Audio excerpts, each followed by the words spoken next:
again. Louder. Louder. Now you're talking. Thank you. Thank you for coming to our fireside chat with no fire. But here we are. We're bringing the fire, Mike. Okay. So, how many of you follow Mike Brock on Twitter? Okay. We've got some eager followers. So if you do, then you know Mike and you know you're in for a treat. So Mike, jumping straight into it, I know we haven't got a lot of time. I saw on your LinkedIn, because I'm a die-hard follower, I don't only follow you on Twitter, that you are always working on the next best thing. Well, I think, although I do think TBD is the next best thing, so I do believe I'm working on that. So I guess that's what that means. I mean, I think for me, I think working on TBD is really about reimagining what a financial system can look like on top of an amazing democratizing technology like Bitcoin, which I believe is an essential part of pushing back on what I see as the overconcentration of power and ownership of information on the internet, which goes contrary to what I believe the internet should be. So for me, it's not even just about Bitcoin. I mean, Bitcoin is like, I think the technology that has provided us a foundation. But the problem I think about a lot is the culmination of many different forces, like the last presentation we just had around the concentration of power on these hyperscale platforms, these cloud providers, is really worrying to me when you think about the fact that you have 3 or 4 companies that essentially host most of the internet today. That's actually pretty scary. And so one of the things that we're really focused on, and I think is the next big thing, is really thinking of ways to build not just decentralized payments, but decentralized infrastructure for the ownership of information, for the provisioning of identity. Identity is one of the most important things to the functioning of the internet. We don't even really think about it. And like, how do we represent identity today? We represent identity with like our Gmail accounts or our Facebook accounts or our TikTok accounts. And that's not owning our identity on the internet. That's these big companies owning our identity.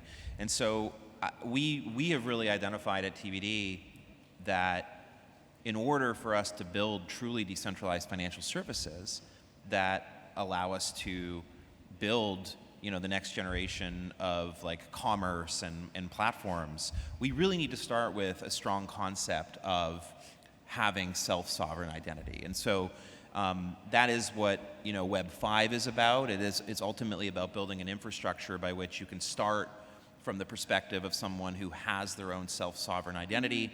We're participating and we're bought into the DID specification, which is before the W3C, which is the standards body that was started by Tim Berners-Lee and is the body that governs the specifications for pretty much everything on the internet today, like the HTTP protocol, and all of the basic infrastructure of the internet.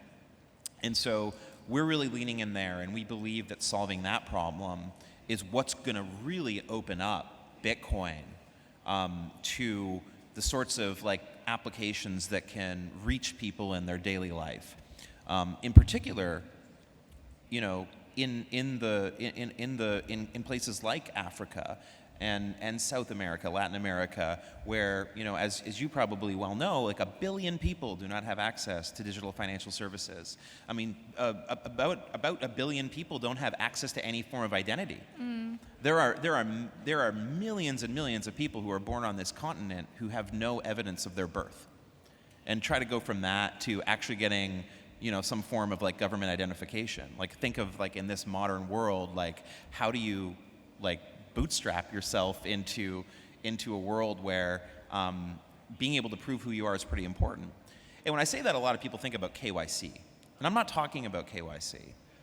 I'm talking about the importance of building trustful connections between individuals and individuals and businesses. So, you can trust I am who I say I am on the other side of the world. And so that to me is the next most important thing, and we're really hyper focused on that. And for us, we think that bridges that divide and makes Bitcoin far more valuable, like almost automatically, like once we have that infrastructure in place. That's really interesting. This chat, of course, is about financial freedom. And a recurring theme that I've heard today is this idea that the average person on the street doesn't necessarily need to understand the underlying technology and the underlying philosophy. They just want the utility of what these tools can do for them. So what kinds of practical utilities are you thinking about? You've talked about it broadly speaking, but have you got any more examples? I mean, it's the basic necessities of economic transactions. Like buying your, like groceries, renting a car, buying a plane ticket. Like, these technologies have to be better and more relevant ways than what is currently available. I believe it can be. Like, I actually think that if you think about the way the current systems work, we rely on pieces of plastic and paper, right, to move through the world.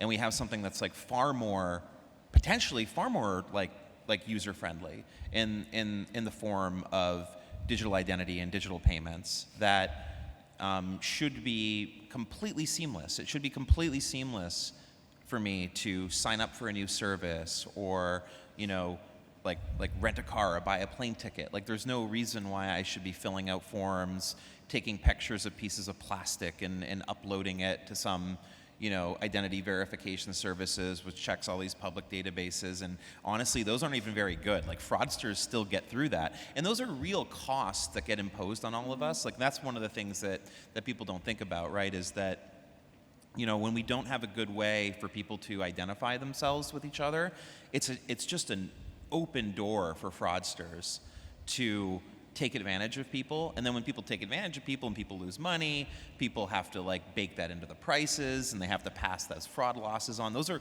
the hidden transaction costs of not having a good identity layer.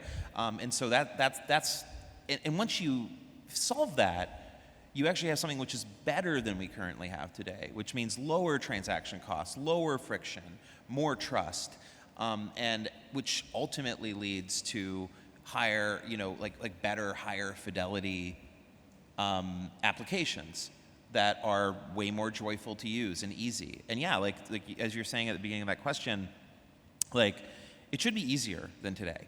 It can't be harder. It can't be, we can't be putting up more hoops that people have to jump through than they already do. Mm-hmm. And I believe that world is possible, and we have to do it. We have to go up the stack. We have to build those truly approachable applications, and I hope that that's what we're doing. We're building the foundation for that today, and we're really excited about the progress we're making. Thank you. You're talking about financial identity. I want to talk about a different type of identity. As Africans, as many people in the room are, there's labels that have been put on the continents, whether it's the hopeless label or the dark label or the rising label, if we're lucky.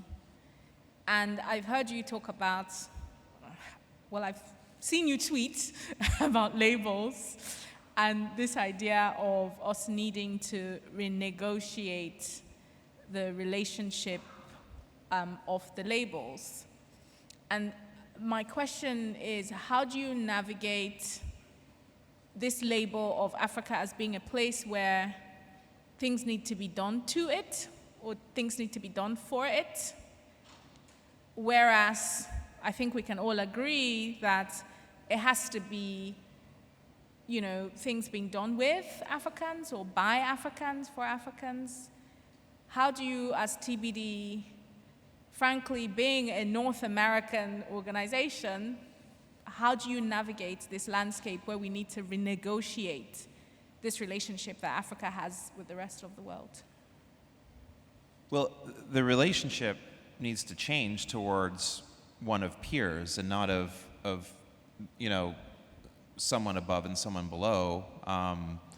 And I have to say, like, just like this is my first time in Africa, by the way, and I've already met. It's a point where you guys should be clapping for him. Right? Yeah, yeah, it's super fun to be here. Thank you. I mean, it's very clear to me that, like, just meeting the people here and seeing like the passion for a better life and a better world, that all of the, you know, everything Africa needs to succeed as a continent, to maybe be the most like successful society on this planet, is here. Like, you know, Africa sits on the most fertile land in the world. It should have the most productive agriculture in the world. Africa has some of the hardest working people who are just figuring it out, right? You and I were talking last night over drinks about like how, you know, despite all the obstacles that are in front of you, like you guys figure it out here on this continent. And it's so amazing. And I think, you know, to answer your question and not avoid it, I think the way that like I'm approaching this is like I'm trying to build tools that empower people to start from the bottom up.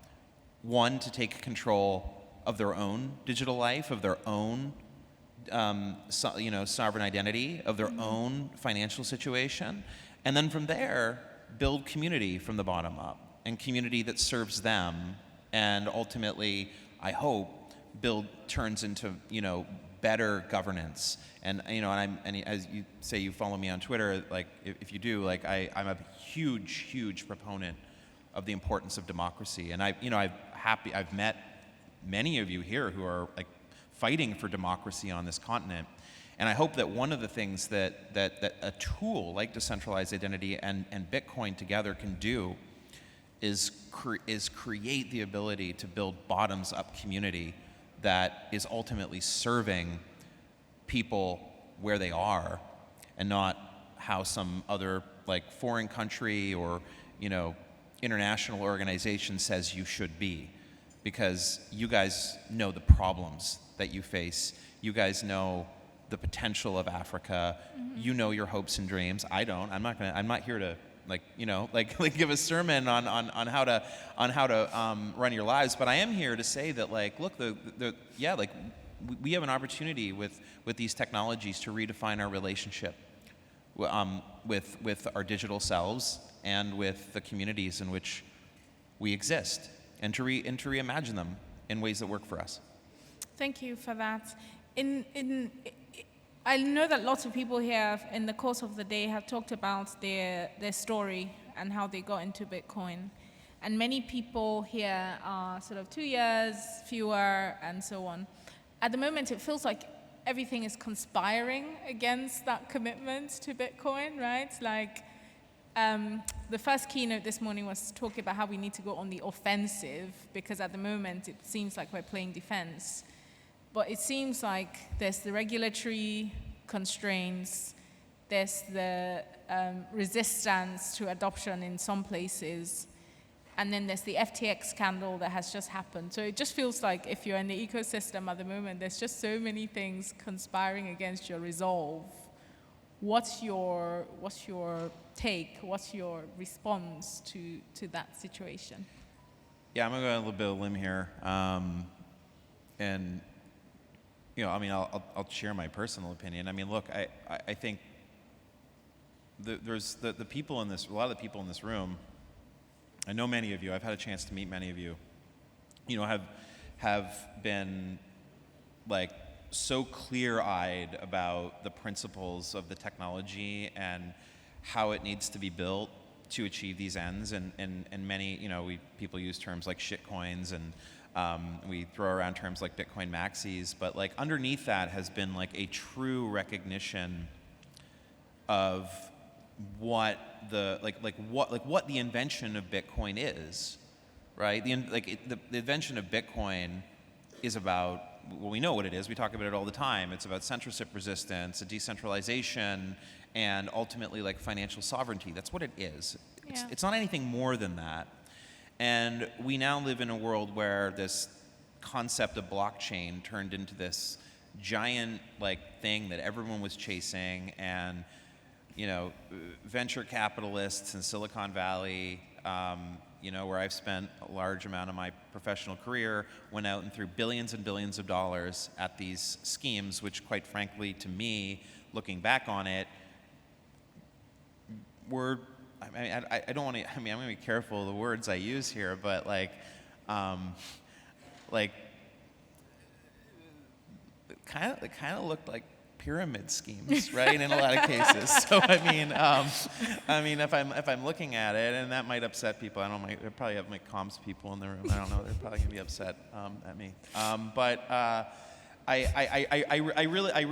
really think that, to go back to your question about whether we go on the offensive is like, yeah. Look, we've been right all along, about what matters and what it is about Bitcoin that sets it apart from all of these things that tried to run in its coattails. And so it's frustrating, it's angering to even have to get into these conversations with people and explain to them how Bitcoin is not these things over here. And it's hard. It's gonna be it's I expect it's going to be tough, right, in the coming years. Certainly, governments and regulators around the world have certainly stood up, and there's probably an onslaught of skepticism that's coming our way that, we haven't fully felt. But yeah, I do think we have to go on the offensive, and we have to really show people, especially what's happening here, what I see happening with Bitcoin in Africa. Right, is so inspiring in many ways. This is the natural home. Africa is the future Bitcoin superpower. This is where the potential of it truly exists, and the world needs to see that. The world needs to understand that, because people where I live in Los Angeles, California. People don't understand what it means to not have access to financial services. Some do. There's 11 million Americans who don't have access to it, very embarrassingly, and that's a whole other conversation. But for the most part, the average person does not. And so it's hard for them to even empathize. And so they just see Bitcoin as just layered in with all this other nonsense that's happened. And so I think, it's going to be a bit of a challenge, I think. And so I guess the keynote this morning, I think I share some of those sentiments. We have to kind of go on the offensive and raise the flag. Yeah, almost. When we were talking earlier, you were talking about how it feels almost like a movement, and you've been part of various other movements at various points in time, shall we say. What tips do you have for people about how they practically keep this movement alive and keep the momentum alive? Things like this, as you've said already, but practically speaking, as people are leaving here, and this is my last question, by the way. Yeah. What tips do you have? Well, I love this question. Look, the thing I would say to people is don't be afraid of being wrong. You're going to be wrong all the time. You're not going to always get it right. And so you need to keep an open mind, and you have to change your mind when the evidence points a different direction. And the thing that I really try to remind myself is that I don't know what I don't know, and when I come to know things that contradict what I've believed up until then, I have to be open to changing my mind. And there's a huge aversion to doing that. People really struggle with this. It's kind of part of our human nature to really try to hang on to our beliefs. But when something makes sense or something doesn't make sense, just embrace it. Embrace that. And so we're going to make lots of mistakes in the Bitcoin world. We're going to do things that don't work out. But we know the core technology works, and we have to find our way towards these solutions that can ultimately reach people. I'll give you I was more open to the idea several years ago, for example, of these smart contract chains and the potential that they could have. I gotta give Jack credit because he kept trying to convince me that I was full of it. So he's in this room somewhere. And the reality is that I went really, really deep and I tried to understand, and I asked first principles questions about the problems he solved, and there was no answers that came. And so I had to realize I had to change my mind about that. I had to like get it out of my head that that this stuff was real. And I think that's what we always have to do.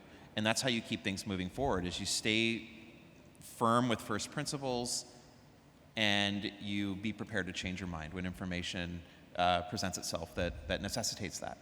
That's how you, and as long as you do that, that means you're always in pursuit of the truth, and the truth will lead you to great places.